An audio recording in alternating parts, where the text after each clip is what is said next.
Welcome to the first video in my Nuggets offseason series where we will be breaking down the roster, offseason moves, draft, and much more. Be sure to like and subscribe for Nuggets content all offseason. Let's go ahead and dive in. Now that this season has come to a conclusion, we can start talking about how to improve this roster. This video will focus on the current contracts as well as our free agents.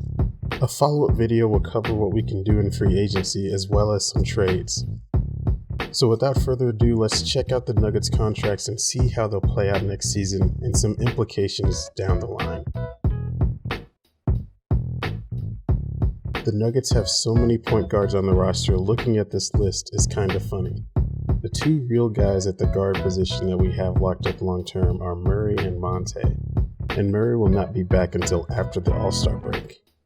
Everyone else is either a free agent or on the final year of their deal.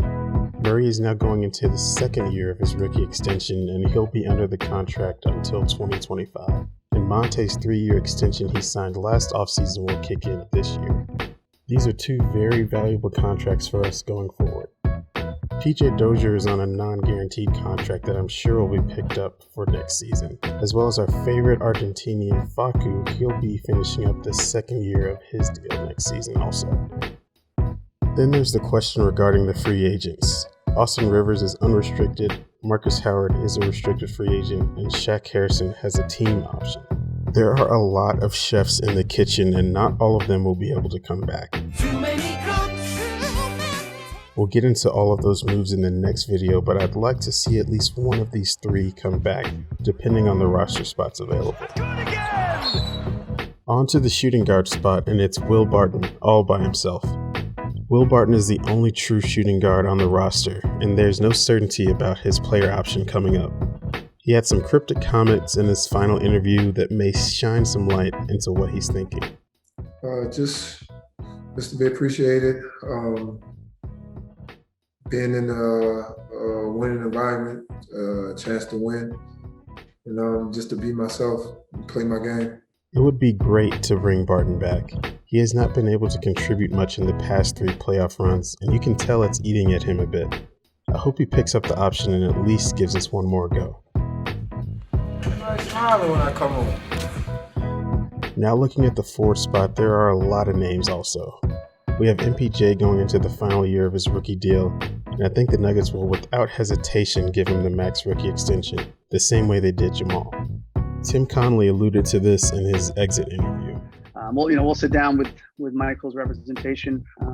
Our MO is when we can, we try to lock guys up and reward them for what they've done. We've had a lot of luck in getting things done earlier rather than later, and I think it's helped with our culture. MPJ's extension should lock down our big 3 for the next half decade, which is extremely exciting to think about. Another forward on the roster we could be pinning to a new deal is the newly acquired Aaron Gordon. After having a full offseason with the team and understanding his new role, I'd expect him to come back even better and stronger next year. He would be an unrestricted free agent after this season, but bringing him back for the money we were supposed to use on Jeremy Grant could be the move. I think it would be a bit of an overpay, but it's something you have to do to keep this core 4 intact. Don't be surprised to see some contract extension talk with Aaron Gordon this offseason, somewhere in maybe the 4-year, $80 million range. JaMychal Green has a player option, and Paul Millsap is an unrestricted free agent. We'll talk about Paul and JaMychal's impending free agency in a little more detail, but one of these two needs to return. I hope we could bring back Green on a team-friendly deal for 3 years if he were to decline his player option. After 4 years of being a veteran leader for the team, I think it's time to allow Paul Millsap to test free agency. He has regressed in his post-prime years, and unless he wants to sign a team-friendly deal for the minimum and take a much smaller role, I'd rather let him go. The minutes he has, I hope would be given to our next guy, Zeke. My favorite youngster we have is Zeke Naji. He has 3 more years on his rookie deal, and he's so young and has such a versatile skill set. I'm really excited to see him fully unleashed next season. He has about as pure of a jump shot as MPJ and can defend the perimeter well for his size. It's time to climb aboard the Zeke hype train. Oh my God! Oh, she's beautiful! She is beautiful, yeah! Vlatko Cancar is going into the final year of his deal that is not guaranteed. It'll be interesting to see if he's packaged in a trade as filler or stay on the roster. He is a suitable fourth option forward in spot minutes, and he's one of Jokic's best friends, so I'd imagine he will remain on the squad even if just to keep the MVP happy. I don't imagine an extension of any kind will be offered this offseason. Assist and rebound. And assist and rebound. Thank you for the assist. You want to say something? No, bro. This is my job. Bol Bol is going to finish up his final year of his 2-year extension, and I'm honestly hoping this is the last year we see him on the roster. His value has only gone down this season, and his lack of motor has become only more glaring. I would love to see a trade on draft night that nets us a second-round pick, as he would not be breaking into the rotation with his attitude and lack of weight added to his frame. I think a change of scenery would be great for both sides, so we'll see how this plays out. At the center position, we have Jokic under contract for next season as our only center. Obviously, having the best center in the NBA means we don't have to necessarily pay too much attention to the backup role. Although, I believe bringing in JaVale with those draft picks at the trade deadline was not a coincidence. There is no such thing as a coincidence. He should come back on a team-friendly deal for maybe 2 years and $8 million. If not, that position will be something we can target in free agency or the draft. Backup centers are easier to find and replace than others on the roster. We love using Millsap or Green as backup small ball centers, so I'd expect us to be okay with a similar plan like that going forward. This is another reason why bringing back one of Green or Millsap is very important.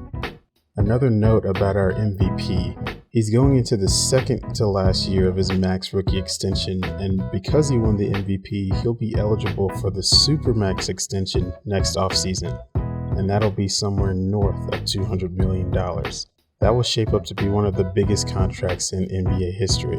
The good news for us is that it sounds like the Kroenke family is willing to go into the luxury tax for this team, so I hope they keep to their word once that comes into play.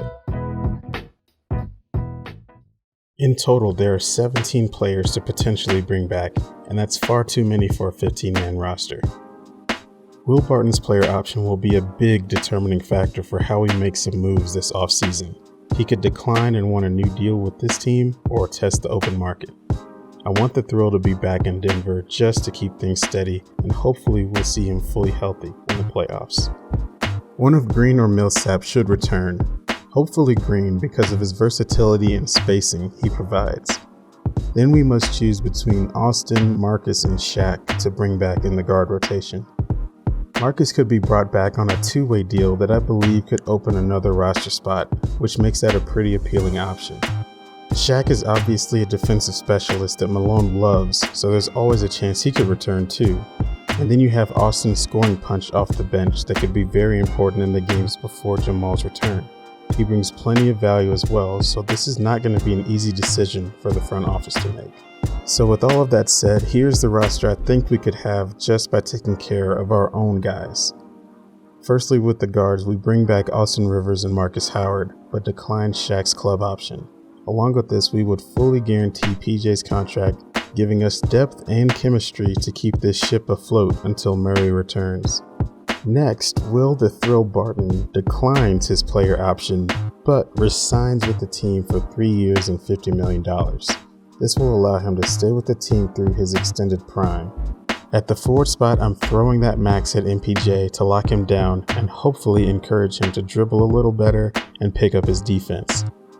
After that, we just look to the sky and hope JaMychal Green picks up his player option to go into the final contract year with us. I would also love to throw an extension offer to Aaron Gordon for 4 years, $70-ish million to see if he bites.